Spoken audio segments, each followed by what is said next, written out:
ایک بادشاہ تھا بہت ہی بولی طبیعت کا۔ اس نے شہر سے باہر رہنے کے لیے ایک محل بنوایا۔ جب محل بن کر تیار ہو گیا تو بادشاہ سلامت اس میں رہنے کے لیے گیا۔ جب رات ہوئی تو گیدڑوں کے چلانے کی بہت آوازیں آنے لگی۔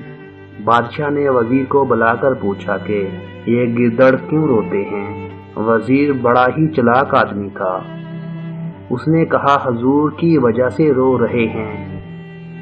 اتفاق کی بات ہے کہ سردی کا موسم بھی تھا، کڑک کی سردی لگ رہی تھی۔ بادشاہ نے کہا کہ ان سب گیدڑوں کو ایک ایک کمبل ہماری طرف سے پہنچا دو۔ وزیر نے کہا اچھا حضور، آپ کے حکم کے مطابق سب گیدڑوں کو ایک ایک کمبل پہنچا دوں گا۔ دوسرے دن وزیر نے 1000 کمبل خرید کر اپنے گھر پہنچا دیے۔ اب جب دوسری رات ہوئی تو پھر وہی گیدڑوں کی آوازیں آنے لگی۔ بادشاہ نے وزیر کو بلا کر پوچھا کہ تم نے گیدڑوں کو کمبل نہیں پہنچایا؟ وزیر نے کہا کہ حضور سب گیدڑوں کو ایک ایک کمبل پہنچا دیا تھا۔ بادشاہ نے کہا پھر یہ گیدڑ کیوں روتے ہیں؟ وزیر نے کہا بادشاہ سلامت، اب یہ گیدڑ رو نہیں رہے بلکہ آپ کے لیے دعا کر رہے ہیں۔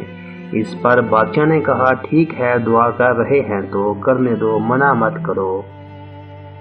دنیا میں فائدے کے لیے نیک اور بولے بالے لوگوں کا مال عیار و مکار قسم کے لوگ اس طرح دھوکہ دے کر کھا جاتے ہیں اور خوش ہوتے ہیں کہ ہم نے کس طرح بے وقوف بنا کر مال حاصل کر لیا، مگر اس بات کو بھول جاتے ہیں کہ اللہ تعالیٰ کے یہاں ایک ایک پائی کا حساب دینا پڑے گا۔